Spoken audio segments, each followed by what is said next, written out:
এই সাহায্য আমরা 5ই আগস্টে দেখেছি। 5ই আগস্টের ইতিহাস যেটা আমরা ঢাকায় ছিলাম, তারপরে অনেক কিছু দেখি নাই। ফুটওভার আছে না, দেখবেন রাস্তার উপর দিয়ে মানুষ হেঁটে হেঁটে যায়, ওইগুলার মধ্যে মানুষকে হত্যা করে মেরে ঝুলাই রাখছে, রশি দিয়া দড়ি দিয়া বাইন্দা ঝুলাই রাখছে। পুলিশের ভ্যানের মধ্যে মানুষকে রেখে আগুন জ্বলাই দিচ্ছে, তাদেরকে মুসলিমদেরকে জানাজাও করা হয়নি।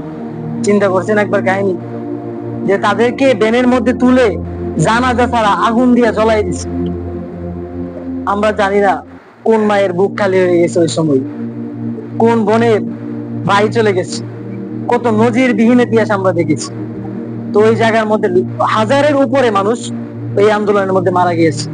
ফ্যাসিস্ট সরকার যেদিন প্রথম হয়েছিল 5ই আগস্ট, 5ই আগস্টের দিন সেনাবাহিনী ওই দিনকেও গুলি করেছিল, অনেক গুলি করেছিল সকালবেলা ধানমন্ডির দিকে, যখন বলতেছিল, ওরা স্লোগান দিতেছিল আন্দোলনকারীরা যে আমরা এই মুহূর্তে দরকার সেনাবাহিনী সরকার। এই কথা বলার সময় সেনাবাহিনী মানুষদেরকে গুলি করছে।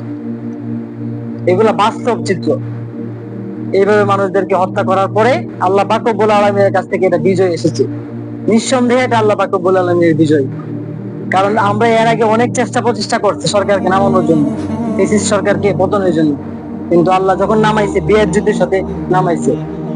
আল্লাহ পাক বলছে না, ওতে ইজ্জু মান তাশা, যে আমি যাকে সম্মান দেই তার সম্মান কেউ নিচে নামাতে পারে না, আর আমি যাকে অসম্মান করি তাকে কেউ উপরে টানি না, উপরে তুলতে পারবে না।